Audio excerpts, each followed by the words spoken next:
Assalamu alaikum. I'm Ahsan Tariq, the chapter director for Startup Grind Kashmir. For those who may not know, Startup Grind is the world's largest startup community, and it was founded in 2010. And today it has become a global community of startups, founders, innovators, and creators. Today, we are very lucky to have a very senior personality with us who has recently assumed the charge of Special Assistant to the PM Azad Jammu and Kashmir on IT and Archaeology. So Mohammad Iqbal, he is a UK-based technology entrepreneur, and he's specifically skilled in building businesses from scratch to large organizations. This session wouldn't have been possible without our moderator for today, who is Mr. Ahsan Rasheed Khan. He is currently the Chief Commercial Officer at Khazana Enterprise, which is a cloud and systems integrator company. And he looks after the overall commercial strategy of the company. And, he's got extensive experience working in the Pakistani technology ecosystem.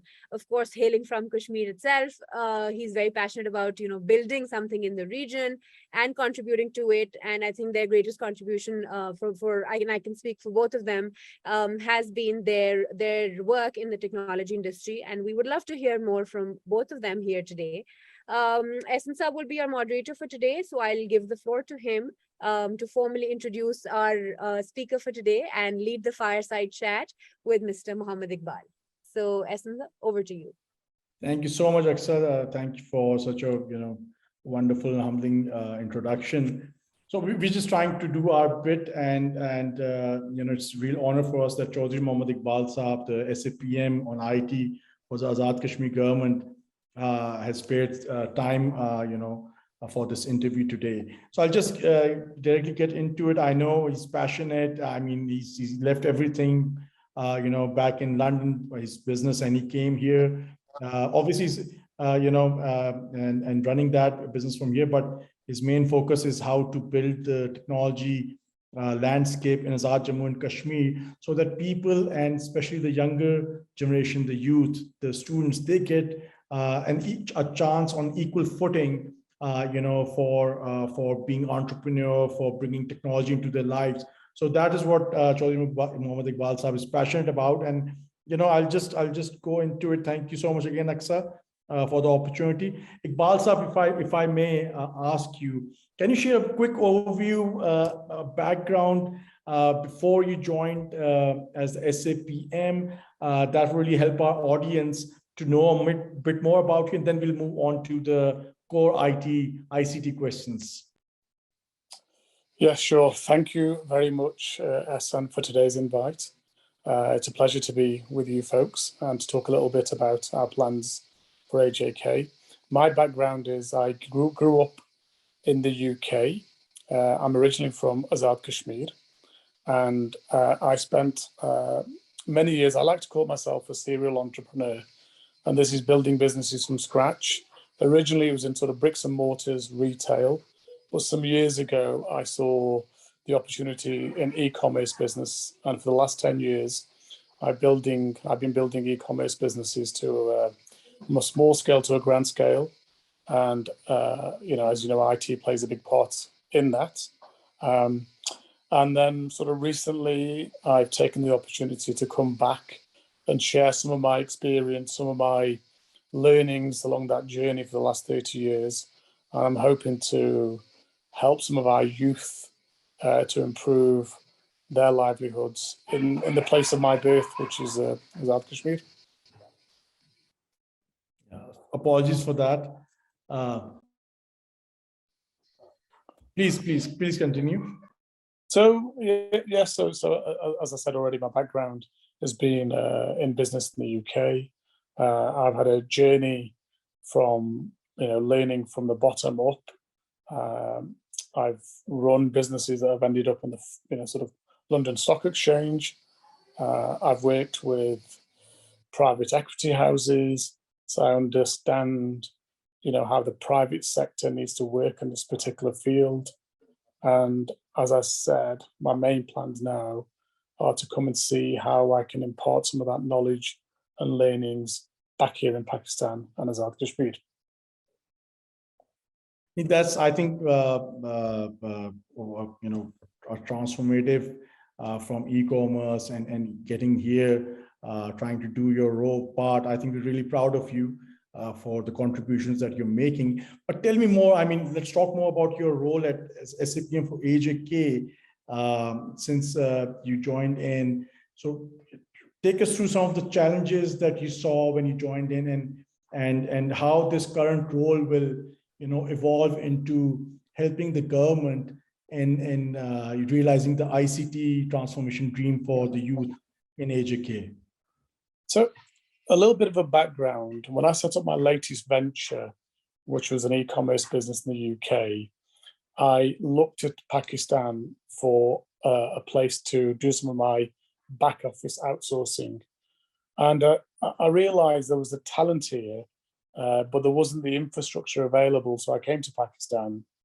I picked up some students from ComSat University, and we gave them the training. And that was a small team of 4 to 5 people about 4 years ago, and that's grown to 150 people now. So these individuals are sat in our office in Islamabad and are doing a lot of work for our enterprises, both in UK and Europe.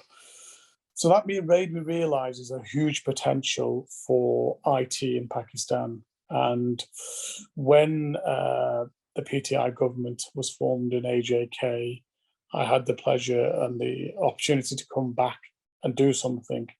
So what I really wanted to do was try and help my country of birth to look at how we could leverage the IT skill set that we have on a global, worldwide audience. And it made me realize that there's a huge issue with jobs in this part of the world. And I think we need to be realistic. The chances of big factories opening up here are slim. So I think what I would like to do, and we'll talk about it in depth, I'm sure, later on, is try and build a knowledge economy, a knowledge valley. And, there's lots of plans and lots of ideas. But what I'm trying to do, as I would do with any business in the UK, is to come up with a steady plan that's sustainable, not to just fire from the hip and come up with short-term measures, which are required, but I think there needs to be some long-term planning, both in Pakistan and AJK, so that both our citizens and our business community benefit from the opportunity that exists. And thank you so much for that. I think that's really impressive in terms of how you've laid it out and the vision that you have, where you'll take this government through the ICT transformation. So we're looking at a lot of startups coming up. Now, obviously, some are facing some challenges in their Series A, Series B rounds, but there's a lot of attraction that the Pakistani startups got in the last 2 to 3 years. How do you see that for the local startup ecosystem? Can we build something here? Do we have the resources? What do we need? If you could shed light on those areas. Yeah, the first thing we need to do as a country is improve our infrastructure and IT. So as you will know, that we are quite far behind some of our competitors in the region. So there's a big focus, and there's been a lack of investment over the last 10 to 15 years at the pace that is required. So I think the first thing is, when you talk about a startup ecosystem, we've had a few technical issues today getting online. So I think the first thing that is required by my government and people like myself is to talk about infrastructure. And this is part of the planning that I've been working on. And then when we think about investment coming into startups, we've all got to realize that these startups need to succeed. When we have startups that fail, it casts a shadow over the country and the environment.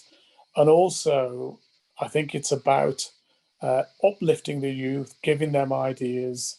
So, an ecosystem will only truly develop once the infrastructure is there in the full terms that are required. So whether that's communications, whether that's physical IT space, whether that's government departments and interactions. So these are all the things, Ahsan, that we'll have to do. And we don't have to reinvent the wheel. This is being done around the world. There's examples of this. whether it be somewhere like South Korea, some of our neighbours. You look at the transformation countries like Bangladesh have been through. So what we have got is an exciting, young, energetic population. Now what the government and I would say some of the private sector need to do is encourage that sector of our society and help them and give them the tools so they can be successful. You know, this is not going to be an easy task and it will not happen overnight. When you look at the Western world and the success they've had, there has been substantial investment and a substantial understanding of how IT can be used in daily lives. And that's something that we need to replicate in Pakistan. Very, very well said. I think on those points also in terms of the startup ecosystem and the vision. So now that you've been in this role for some time, I mean, in a few months, how do you look at the smart governance? Can we really bring that up to AJK? I know you were working on a smart AJK project and program for the whole of AJK. If you could share something on those areas that you were trying to do. And, because AJK is an essential part of Pakistan in terms of our connectivity, our economy, our everything that goes. So how do you see if can we bring something from Pakistan to the AJK government for adoption, or is it something that you planned the smart AJK totally on your own? Please share more on that. So Ahsan, I've been in the role for nearly 11 months now.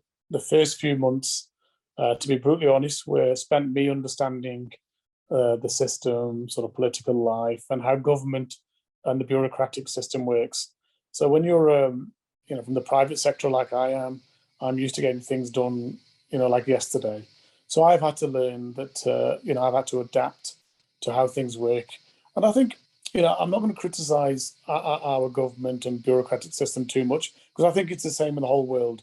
I'm sure if we went to the UK or America, government does work slower. So that's important to mention.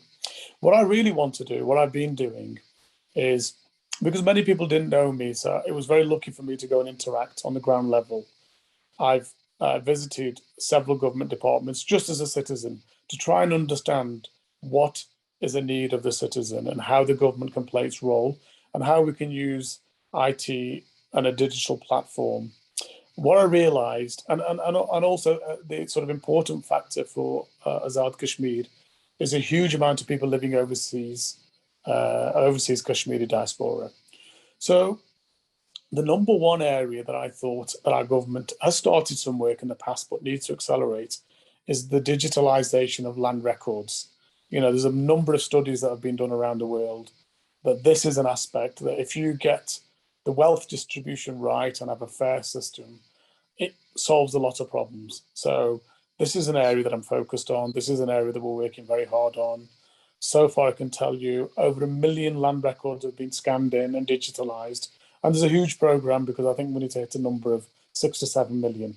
So that will be the focus of my government in this current term. Secondly, we've been looking at what services the citizen uses with the government. And this is where Smart AJK came in. I really want to get the need for people to go to a department minimized. They should be able to sit at home and maybe apply for most of the things that they need. Because ultimately, what do? Fill in a form, attach their NICOP card. These are things that are already available digital. So I've been working and talking to Nadra about creating APIs. Really, I think there's lots of things we can try in AJK. So smart ID or a digital ID is something we're working on. So basically, I want to take every department. So I'll pick, we have something called, as you know, a state domicile subject certificate.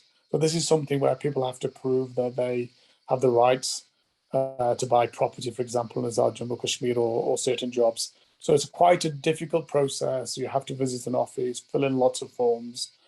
So I'm pleased to announce that we've taken a pilot project. So in the Muzaffarabad division, in all 7 tehsils, this will now be done electronically. So you will fill the form in electronically at this stage, it's a local office because we need to take your photograph and biometrics. And that form then will travel through the system digitally to the commissioner's office, where they will sign it with a digital signature. So I think that's a big step forward, convincing the officers in our government that with COVID and how things have moved on. So lots of focus, I think, on making things easier for citizens.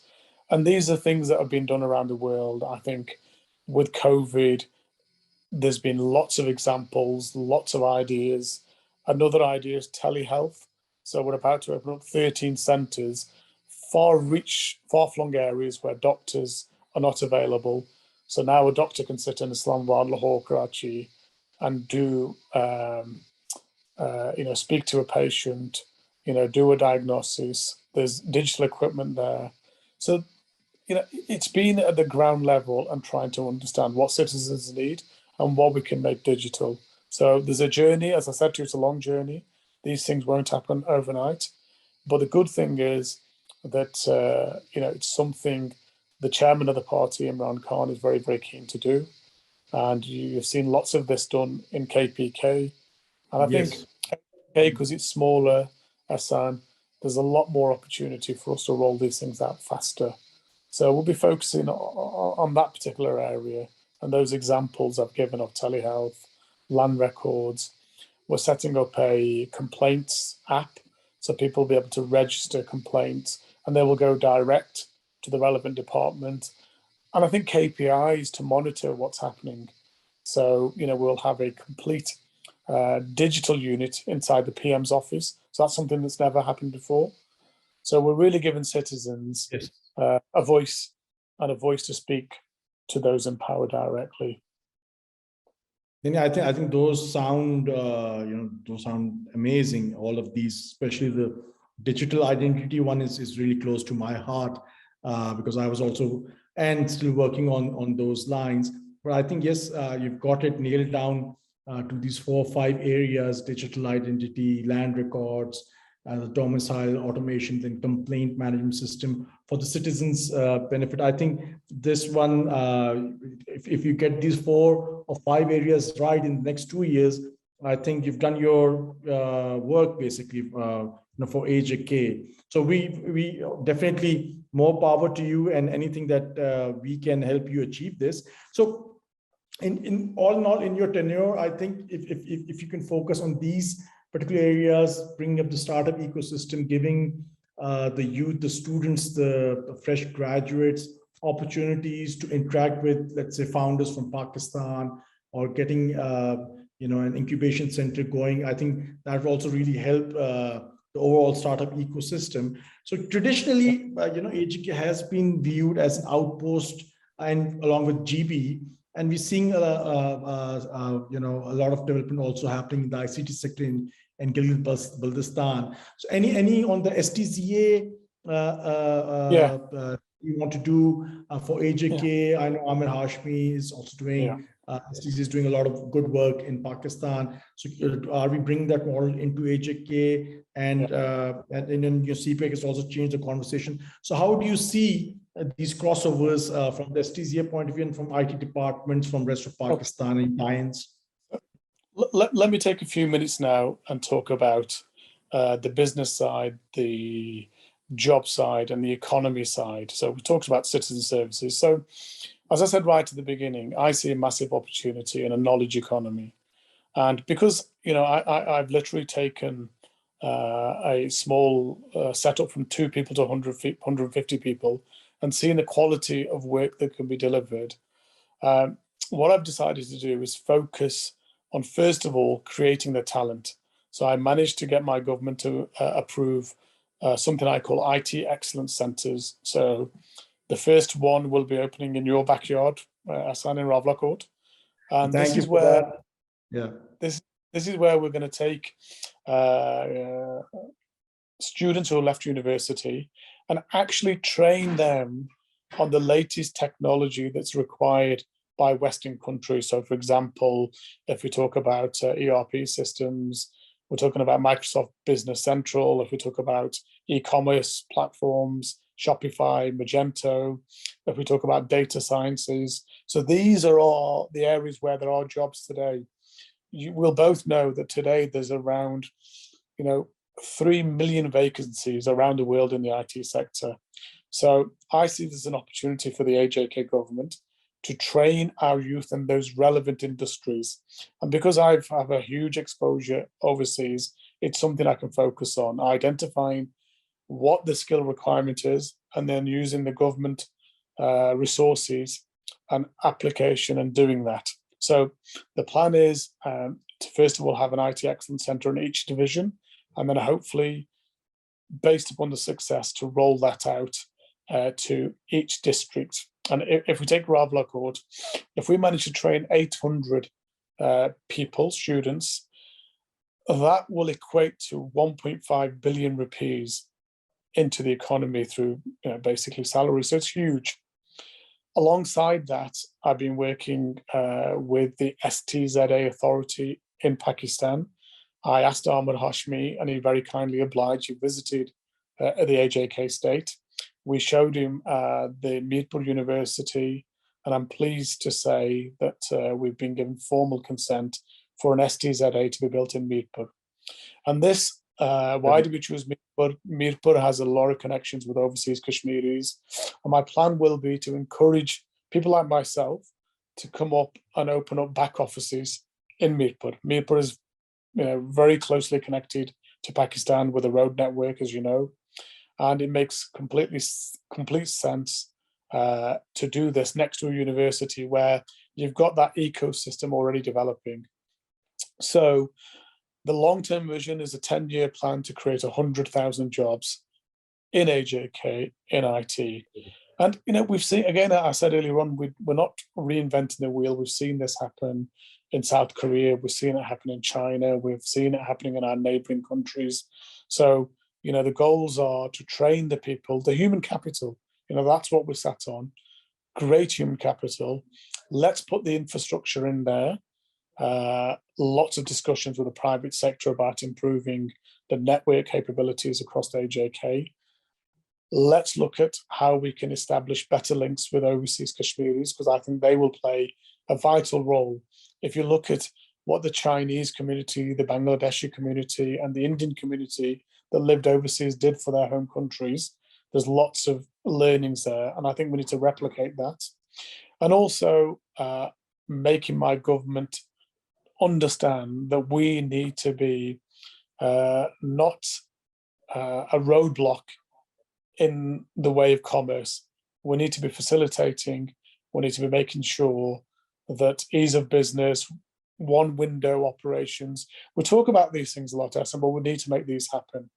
And I'm sure if we do that, you will see, and as I've said earlier on, I've taken students from Kashmir, and they're working in Islamabad, they're working in Lahore, they're working in Karachi. So why not keep the resource local? It's more cost effective. It's better for the microeconomics of AJK. And something very, very important in my own company, we proactively encourage female developers, and 25% of my workforce is female. And I think that's so important in AJK. That's very good. We have a lot of talent, and we need to find routes for that talent. So I've done it. I've got the T-shirt. I just need to replicate it in AJK now.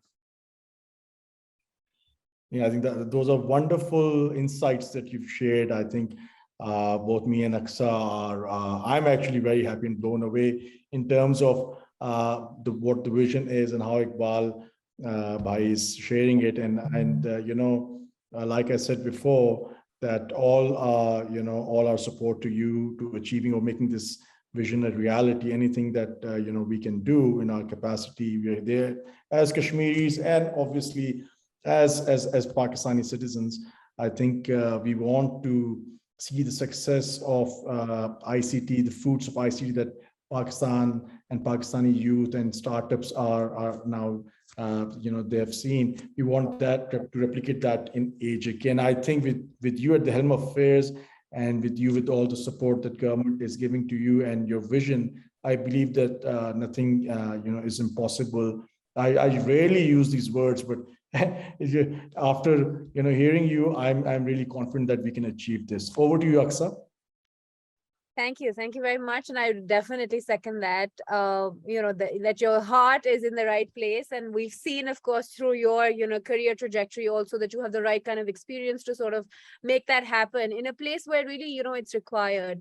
And thanks to, I think, the whole technology or the digitization that's been going on around, even in our own country, we've seen that it's broken down a lot of those barriers. And if the government or if those in position of influence or leadership really try to like focus their energies into this, I think there's no stopping any of us at all. So I really appreciate you taking out the time and talking about, in detail what it means for smart governance, because when people think of smart governance, you really sort of like broke it down and made it simplified in a sense that, a citizen doesn't want too many things. They just want things to be simple. They just want things to be transparent. They want things or processes to be simplified for them. And this is something that I think it's not just coming in as a techie or someone who's been working in this industry, but as a simple citizen. That's all we really need, is to make those processes just easier for all of us. And I think another great point that you added on was tapping into the diaspora community. I think we've seen that globally as well. You quoted some of the global economies as well and how they've managed to scale just because of the power of the diaspora community or people wanting to give back. And I feel like Pakistanis have that really strong sense of giving back to community. And I think if we're able to tap into that, there's no one that can stop this beautiful partnership that we can look at, when it comes to public-private partnership, when it comes to, people giving back to their communities. So thank you very much. It was an honor to have you here and to listen to your ideas, and we wish you the best of luck. Thank you, Ahsan, once again for putting this together on such a short timeline. But nonetheless, thanks from my side. Any further or any closing comment from you, Iqbal sir? No, I mean, thank you for today's invite. And as I say, in all the things I've said, it's been a delight to see some of the response from the citizens of AJK. People are ready for a change, and even the government sector sees this as an opportunity now. So I think I'm very happy to sort of come back to AJK. It was a big decision to leave my family, business, everything behind, and seeing some of the recent improvements, the recent changes. We recently did some college admissions online for the first time ever, and it made really life easy for those students. So, delighted to be back and look forward to working with you guys as well. And I'm sure there'll be some opportunities to help each other. So thank you again for inviting me. Likewise. Thank you. Thank you very much. Thank you, Iqbal sir. Thank you, Aksa.